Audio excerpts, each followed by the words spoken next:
Hello, dear viewers. A very good afternoon to you. You're welcome to Teens Connect, the platform where you can say anything and everything and however you want to say it. Feel free and let us express ourselves on this platform. I am your host once again, Kofi, and it's a pleasure to have you or to come into your homes with another episode of our show. Today, we're going to be digesting a very sensitive, but we're going to do it very well, a very sensitive topic. It's on Christian dress, a 21st century dilemma. It's a very dicey topic that we find difficult to discussing, but it's something we must discuss because it's bothering loads of teens across the world. And so today we're going to discuss it. And today we have a very well-resourced, she's researched into this topic for days and she's ready to blow you away. And so here's who we have today helping us.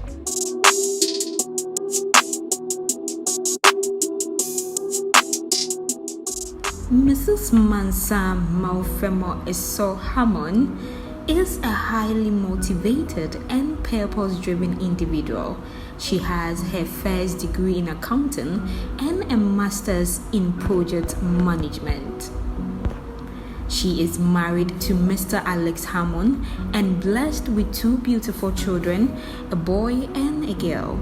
Her greatest value and motivation is to see a meticulous plan come through to a successful closure, holding high commitment to excellence. She is a music lover, loves to travel to experience different cultures, nature, and cuisines. She is also passionate about cooking and creating different recipes and menus. She is an Adventist who loves the work of God and loves to help put smiles on the faces of her acquaintances.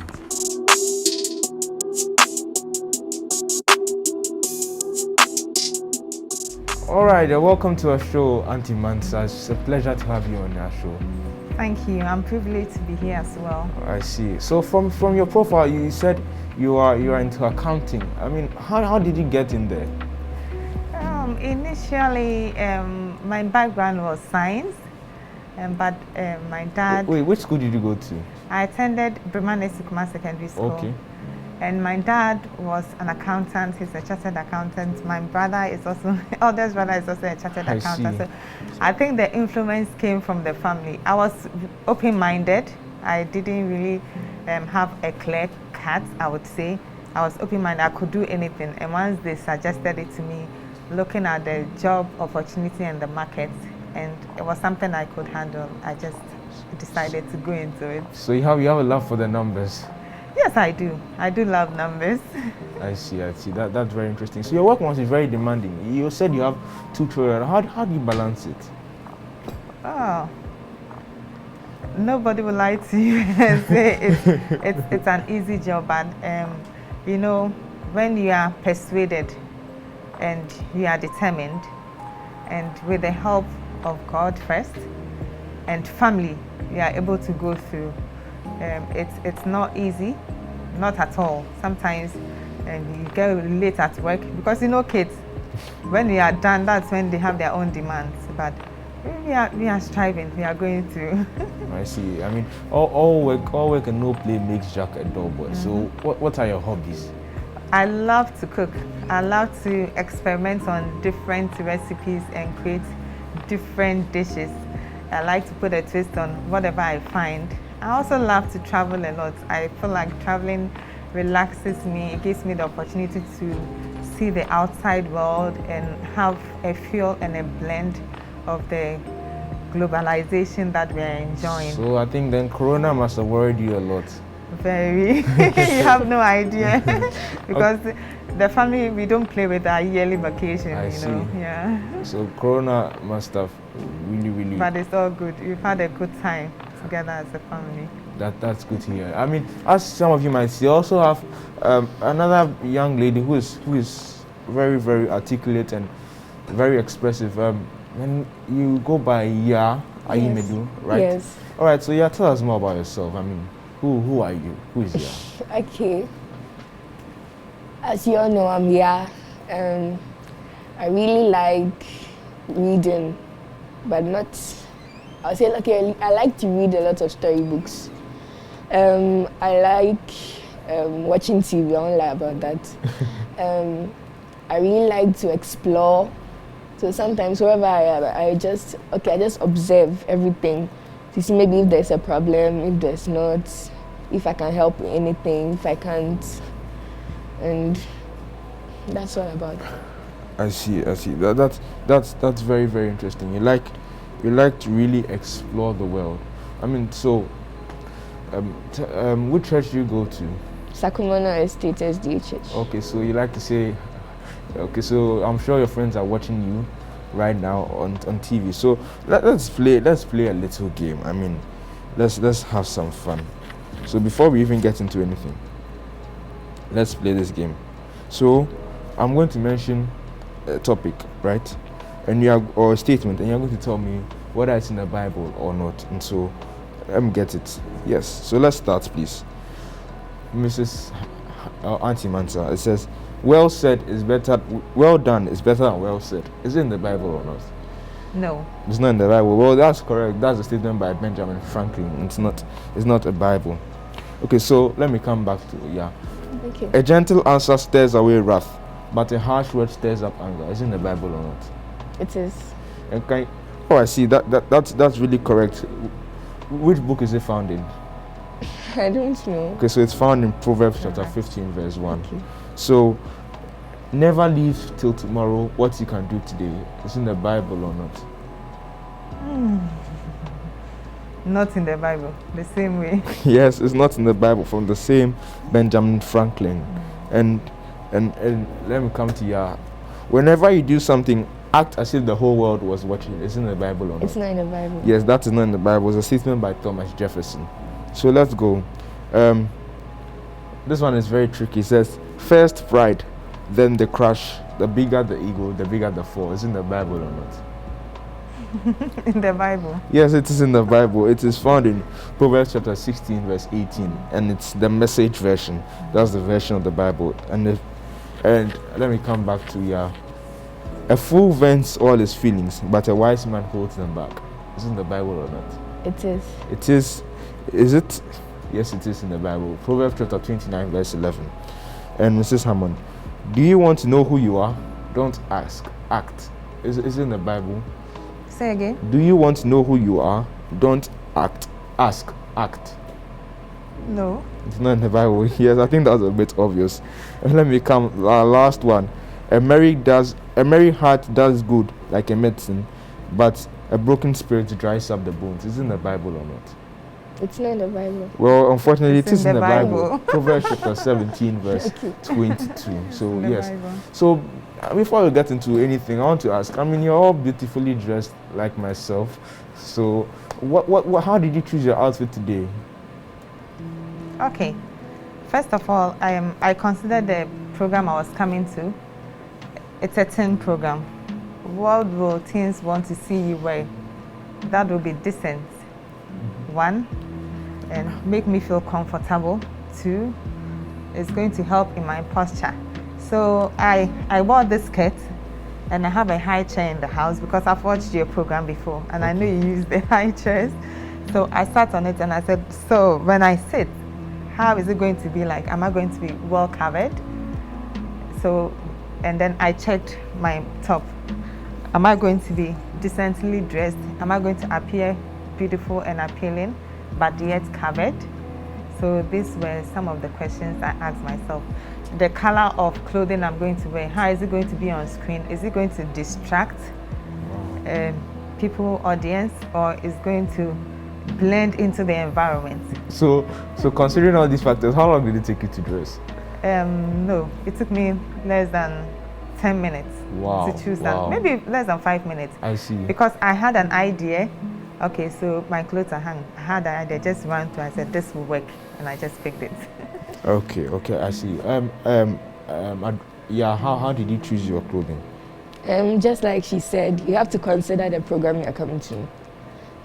So I did, and then with the help of my mom and my auntie, we all chose this dress. So given that there were three of you, how long did it take you guys? I'm not sure. It was 10 minutes, but Yeah, we did it for less than 10 minutes, yes. Hey, so what's it about that stereotype that women take a long time to dress? I mean, is it a false impression, or is something that is happening today was just an exception? Oh, it happens. Really happens? Yes. Oh, so on the average, today exclusive, how long does it take you to choose an outfit? It doesn't take a long time for me to choose an outfit. So you are not part of the people who take. Yes. But It actually takes a long time. Sometimes you have to, everything is about planning. So you have this event, this might work, you have an idea of what it is. Then a day before or a week before, you want to try your clothes on to see if everything fits at the right places. So that process also takes time. And then after, you make a choice. So yeah, sometimes it takes long, but the actual dressing time, I don't think it takes much time. So. oh, okay. I see. That's very, very interesting. So let's go on. I mean, so what does the Bible say about dressing? I mean, what's the Bible's take on dressing, Miss Antimatter?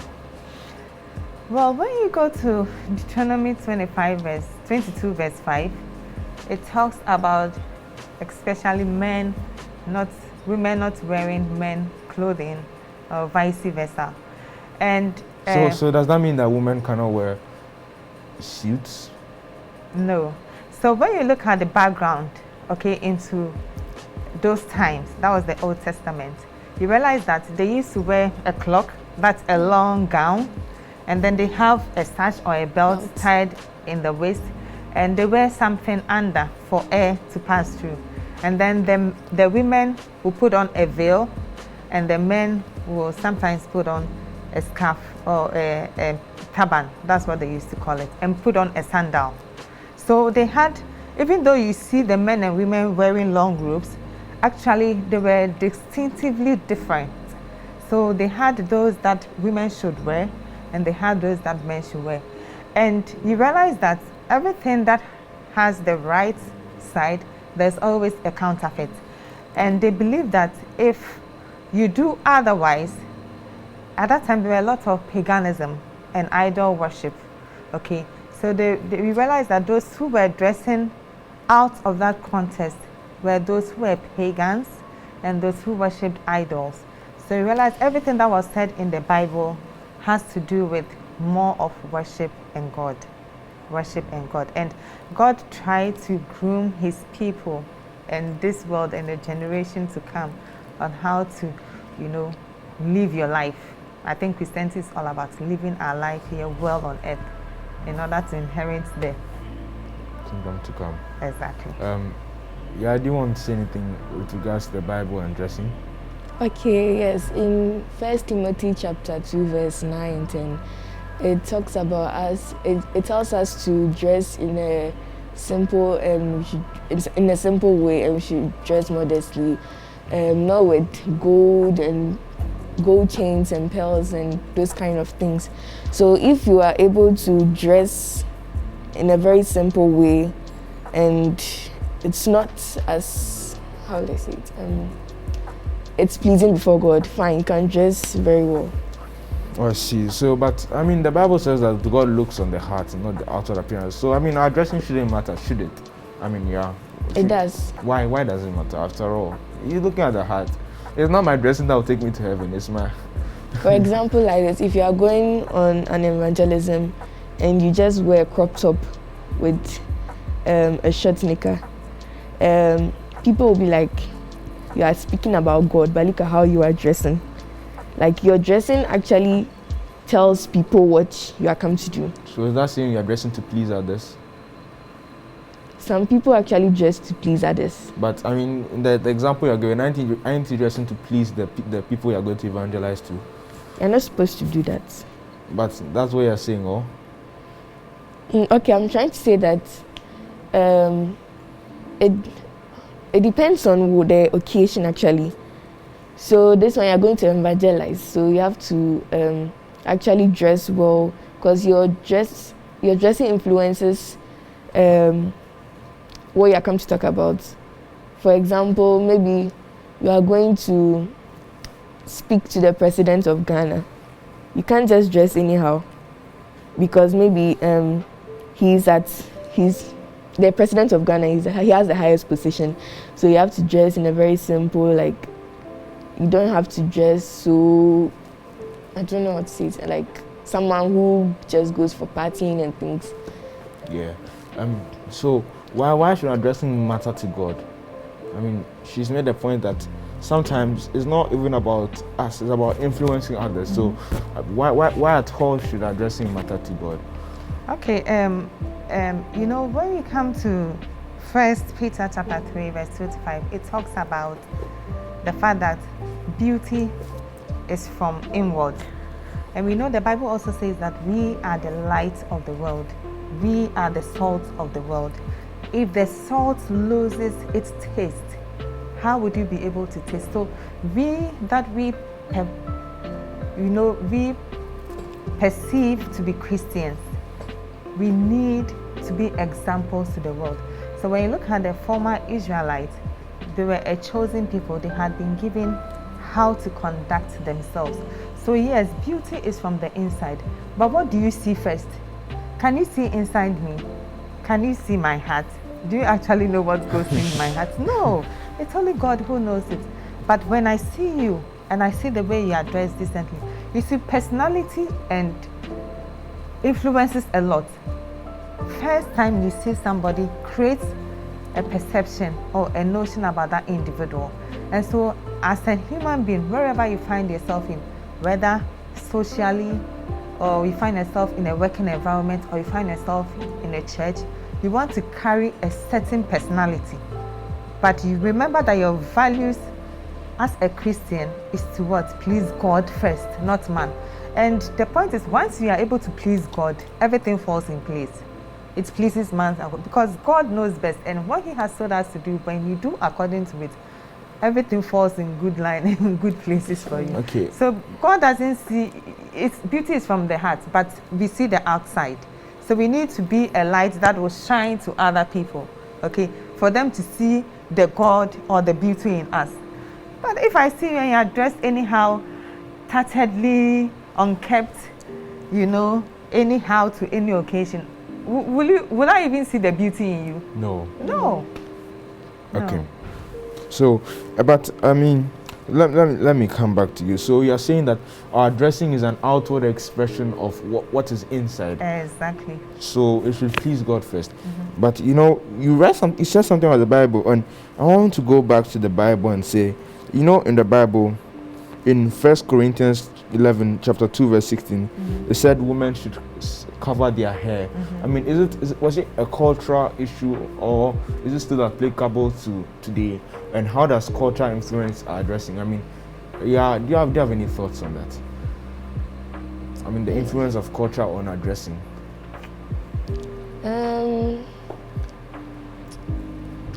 I don't really have any thoughts on that for now.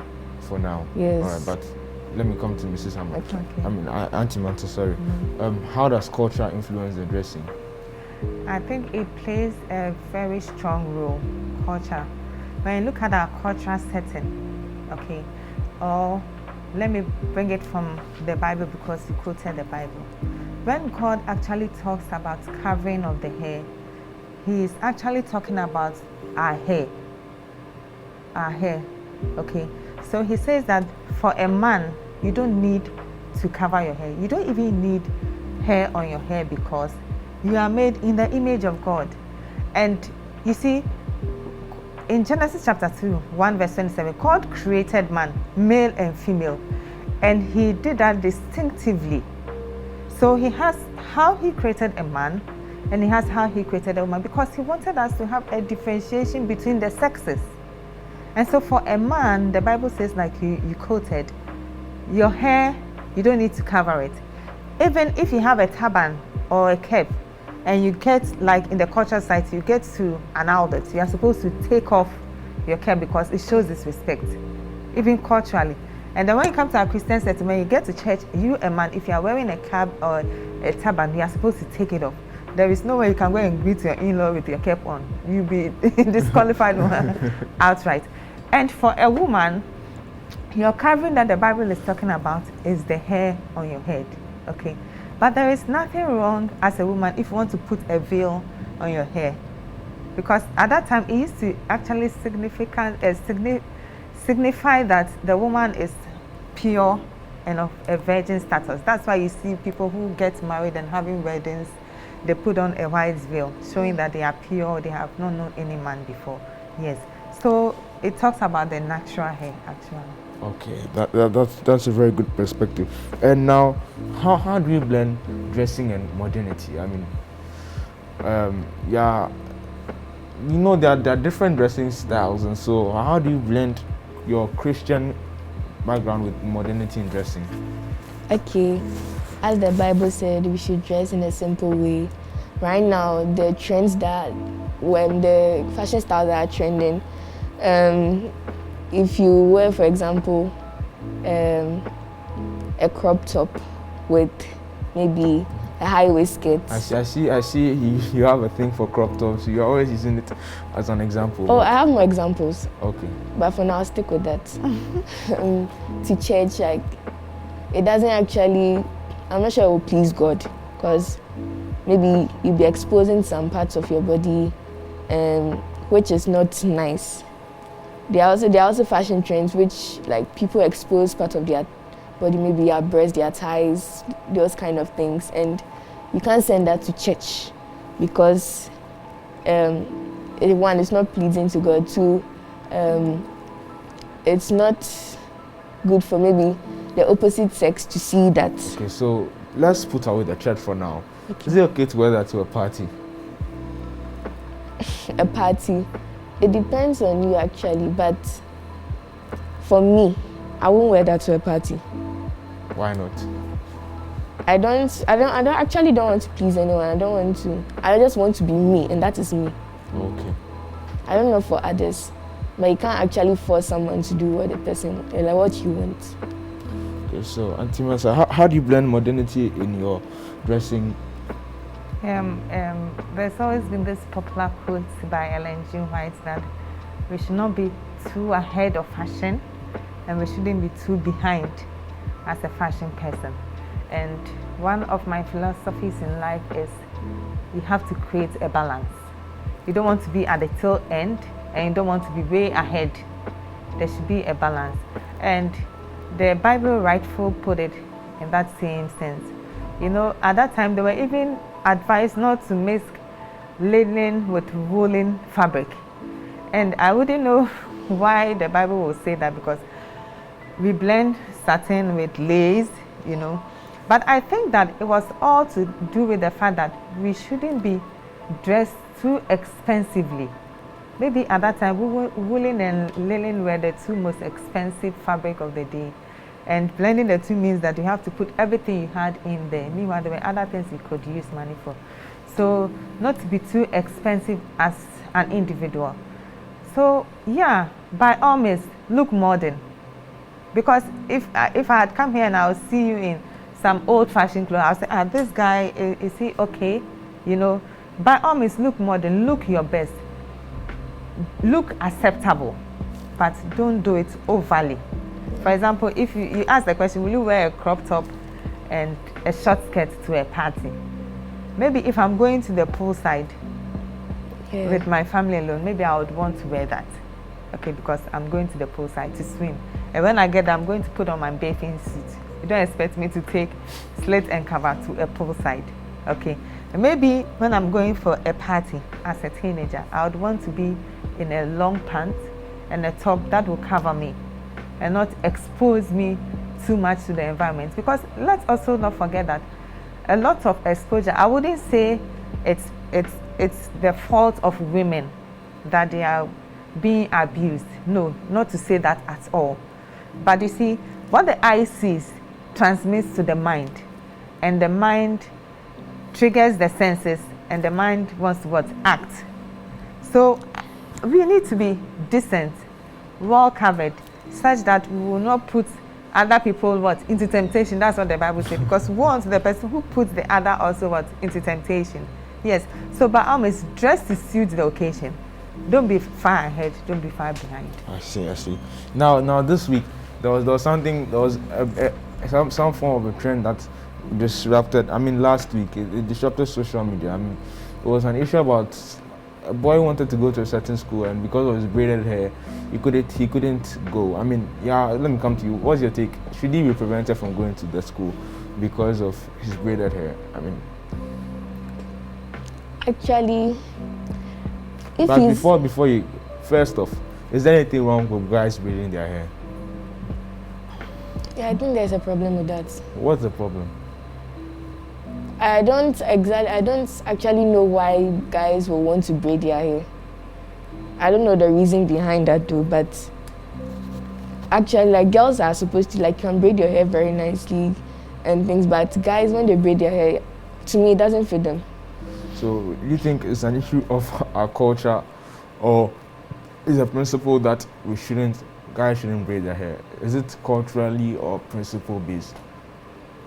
I think it's principle based. Okay, no, I'll say it's culturally based. It's yes. culture, so Yes. it's Ghanaian culture that makes it unacceptable. Yes. So do you think they should have been allowed? I mean, they said it's religion, so you should allow them to freely express themselves. Okay, if it's religion, then fine. Maybe their religion wants them to maybe braid their hair. You can't force them to do what you want. So fine, you can braid their hair. So if you were the headmistress, you'd have allowed them in your school Yes. with their hair braided. I see. Let me come to Antimatter. I mean, do you think there's anything fundamentally wrong with guys braiding their hair? His hair is not braided. One, his hair is locked. Yes. Okay, so you know the So there's a distinction. difference between braiding the hair and logging the hair. So we what's realize- the distinction? So the locked hair is your natural hair. You remember Samson in the Bible? Uh-huh. So those who were especially tasked, even John the Baptist, they were asked not to cut their hair. Instructions from God, as a sign or a symbol that that person is privileged or blessed to meet a certain work that he has to do on earth. Okay, so yes, when we look at our culture, before colonization, we used to leave our hair on, logging them. Okay, but once the British came in and colonized us, they were like, your hair is ugly because it doesn't look like ours up there, so cut your hair. So there has been a history, but when you look at the history, actually Africans, our hairs are long. But for a guy to braid the hair, personally, I wouldn't.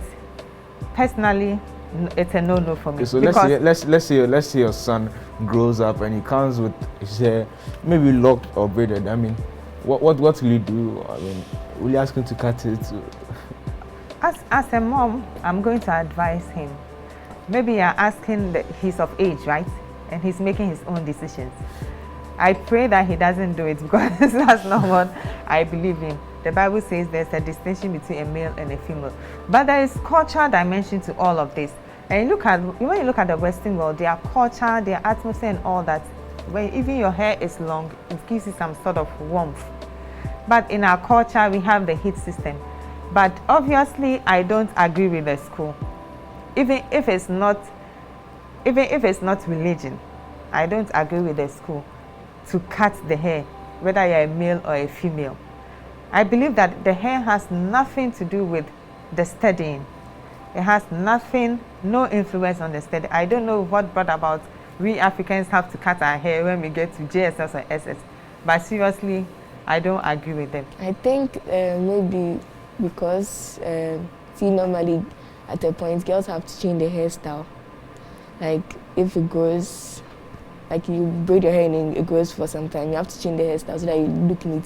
I think maybe because they don't actually want them to go out of the school to go and braid their hair and come back, and it will actually maybe lead to they could go out to go and party or something and not steady. All this kind of stuff. That's why they want us to cut our hair. Well, but if you are taught how to keep yourself, you can keep your hair. You don't need to go out to braid your hair. If that's what I'm saying, it's culturally based. If we are taught, if that was the norm and we're taught how to keep our hair, we could do it for ourselves, we could do it for our individual in the school. I don't think that it personally has any influence on the studies, though, but the cultural dimension puts it that way. Sometimes it's difficult when you're the only person in that soup, you know. I see. So you believe that we should be allowed to keep his hair?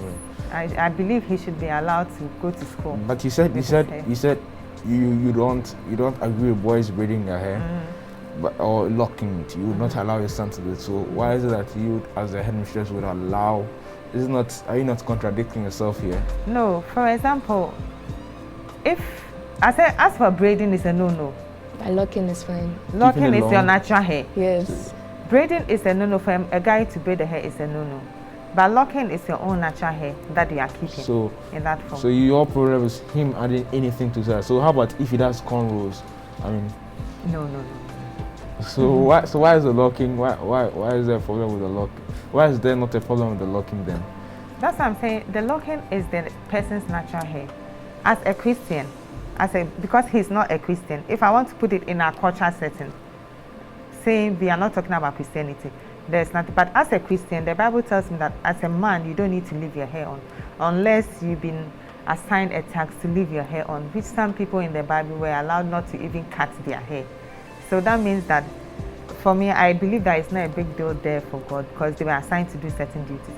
So if culturally not a Christian, you decide to leave your hair on and keep it well, because I saw the guy's picture, he had kept his hair very neat. There is nothing wrong with it, yes.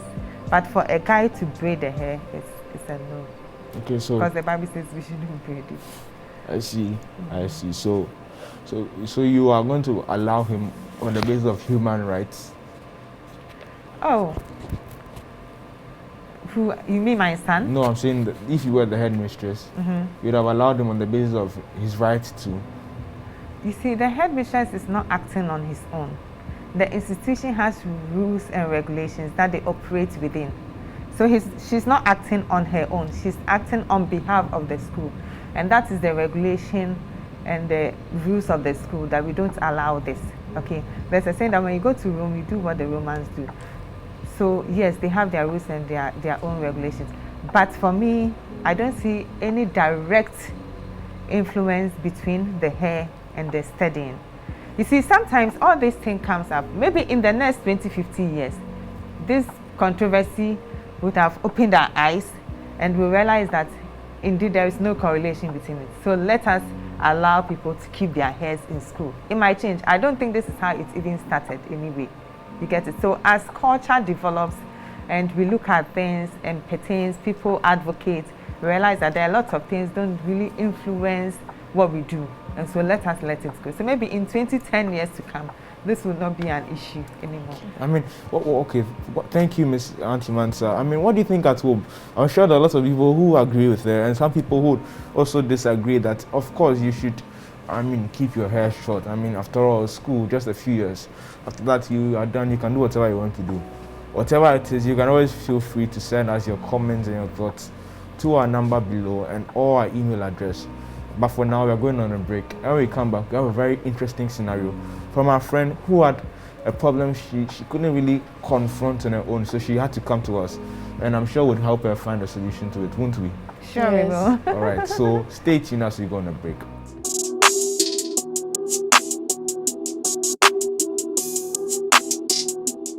So you're welcome from the breather, and just before we went, we're delving into the story about the guy who I was corrected that was not braid, was actually locks.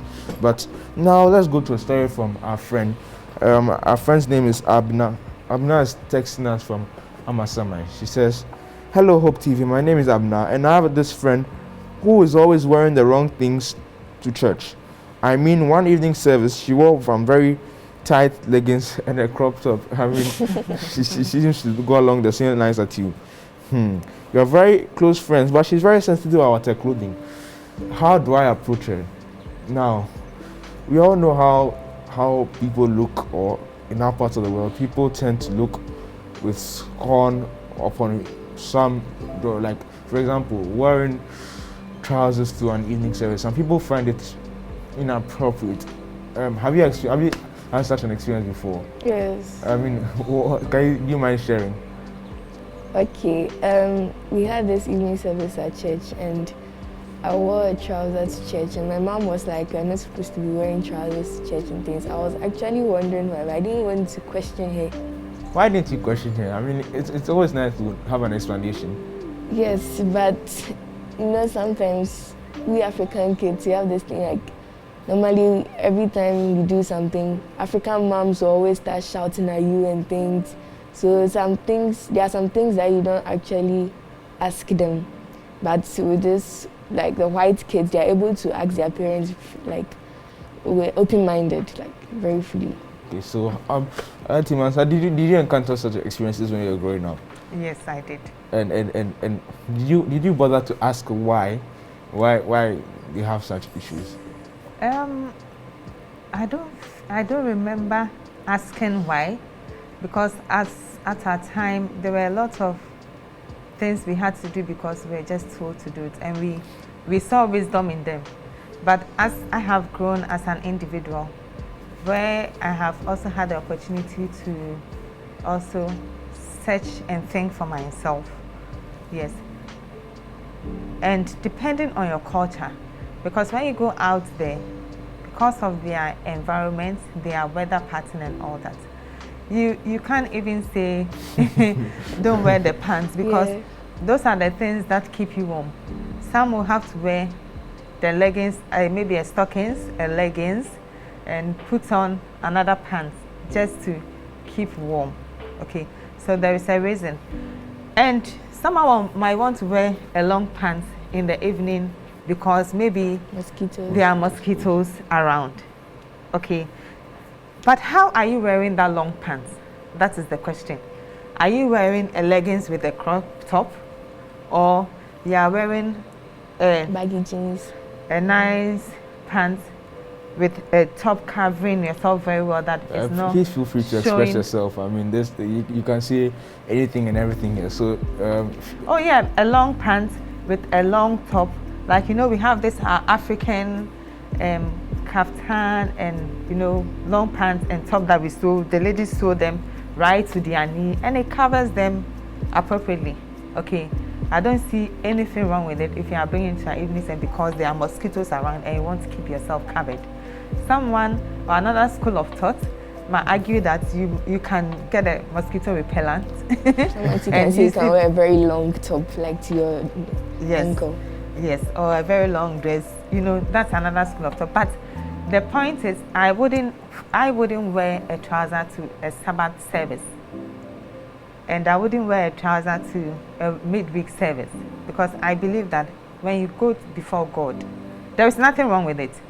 It's just my personal opinion. When you go before God, you have to look your best, and you have to be decent and moderate. And sometimes the way we women we wear our trousers, there are a lot of question marks because it's very revealing. When you look at the African body, okay, we have all we are naturally endowed, okay, so you have the backside in there, and the way we wear our trousers sometimes is very revealing, and it can even distract other people. Yes. You might say, okay, let's wear it. You see the kind of trouser people wear, very tight one, holding their backside, and those people who come to church, I will not sit every 5 minutes. They will have to get up and do something to attract somebody, or wear a top that is just reveal their curves looking and all for that. Husbands, allow them. But are these the ones that bring the husbands anyway? Like you said, your outward appearance must attract the person.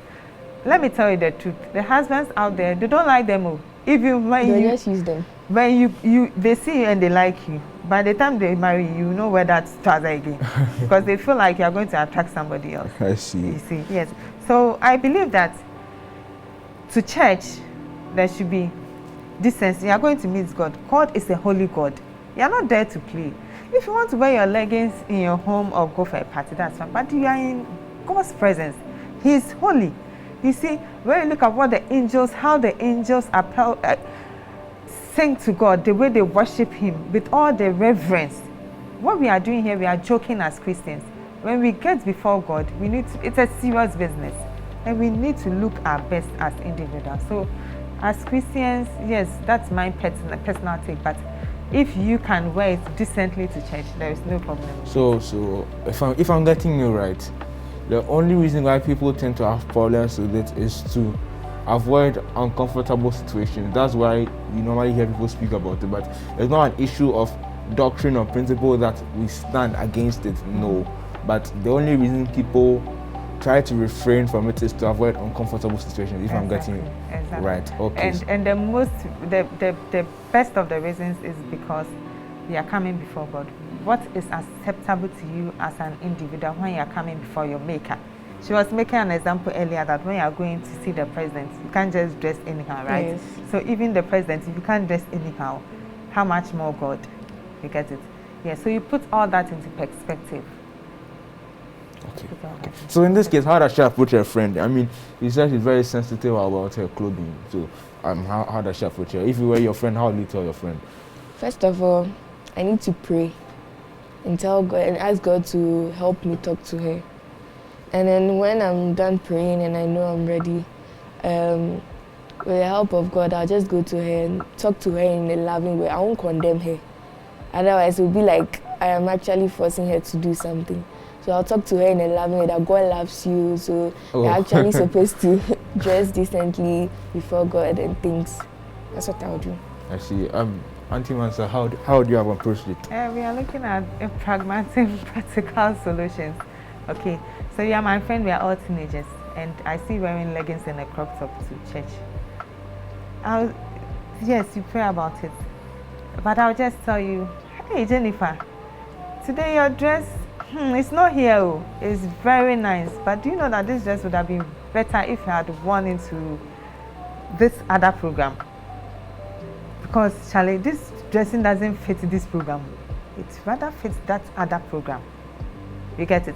So you are indirectly telling you that you have nothing wrong with the dress, but it doesn't suit the environment and the occasion you are in. Okay, so these things are very sensitive, but we need to let it out the way it is. Otherwise, our society with time is going to turn into something else. A lot of us dress, we are looking out to celebrities, we are looking out to actors and actresses out there, the way they dress and all that. We are using that as our yardstick, our code of dressing. Okay, so we dress in here because for them, it doesn't matter. What will bring them into the limelight is what they are doing. Okay, so yes, we have to be very, very tangent and firm about it. And if the person asks you why, like our sister said, you have to tell that as a child of God, you need to dress decently. And not to forget, as an individual, your dressing can let somebody know whether you are a serious-minded person or not. Okay, imagine you wear that leggings and crop top and you go out there that you are going to look for an internship job. Which manager will hire you? They'll say, this girl, is she serious at all? Is she really coming to work, or she's just here to play? Nobody will take you serious. Say, oh, this, I'm sure she's a party girl just coming across. I don't think she really needs a job. So the way we dress as individuals portrays who we are, and people take us serious or unserious. So yeah, just confront and say, this dress is appropriate, but not for church. All right. And even you can't wear leggings and crop top it's a fashion no-no. It's a fashion no-no. You see, we need to learn the fashion well. Okay, you can't wear when you wear leggings, you need to wear a long top.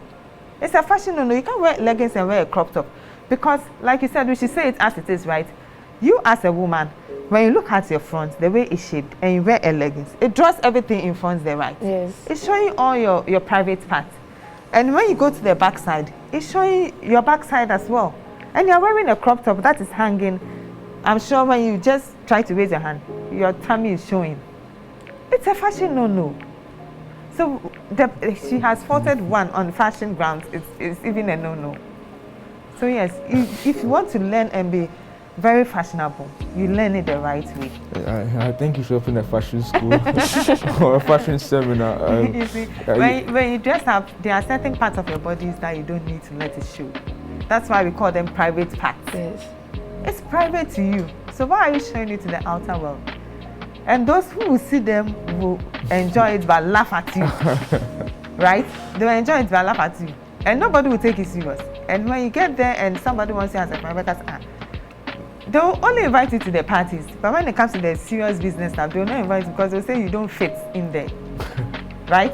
Yeah. Yes, because everybody wants to show that I have a very responsible individual who is my friend, and I'm learning, or we are learning from each other. I see. So yes, let's learn the fashion world. It's a fashion notebook. So given your broad and fashion know-how, savoir faire, I'd like you to give us, going into the week, tips, any tidbits on dressing, going somewhere, any few tidbits you have for our viewers before we wind down. Okay. All right, so let me start with the guys. As you go out there, we don't want to see your private underwear. Let them be covered, okay? Whether it's a designer, it costs $1,000 or $2,000 underpants. In fact, nobody is interested in that. So let's keep our underpants in our clothes. We make sure that we put on our belt to hold our waist such that we don't show any parts on us. By all means, make sure you iron your clothes well. Make sure you look at the colors. Look at what complements you as an individual, looking at your skin tone. And then consider where you are going. Please, are you taking notes? Consider where you are going as an individual. Do you think this is going to fit? Now there's information out there. You can even Google the appropriate attire to wear For this occasion. for an interview. Appropriate attire to wear when going to church. You have a lot of them. You look at it and you see through. Oh, I think this is good. This is good. Color combination. There's everything on Google now. You don't have a problem. The ladies as well. Let's keep especially our private parts very, very, very private, because the men will enjoy it and waste it for us. Let's keep it. Let's cherish it as women. These are our pride as women. So we shouldn't let any underwear show. Underwear showing is a no-no for any woman. We don't need to leave our cleavage. We don't need to wear clothes that will be revealing our underpants and as well as our underbodies. We should always make sure that we are well covered. And as the guys I said, look at where you are going, your tone, what actually flatters your body. Look good. Look, because I love to look good. So look good. Do your hair nicely. Wear the right clothes. And you always look pretty out there. Yeah, All right. so that's my short advice. Did you take notes? Yeah, did you take notes? All right, so it's been such a pleasure having you on our show. I'm sure you really enjoyed the discussion with Auntie Mansa, and yeah, it's been a pleasure for me. I've really learned a lot. And so please, as well as dressing well, please remember to wear a mask. COVID is not gone. Even as we go into the Easter weekend, let's keep ourselves. It's almost over, but for the next holiday, just keep ourselves safe from the corona. What's the use of dressing well and then letting this COVID take you away? It promised no one anything. So let's keep ourselves safe and also stay blessed. It's been a pleasure having you on, and goodbye until next week.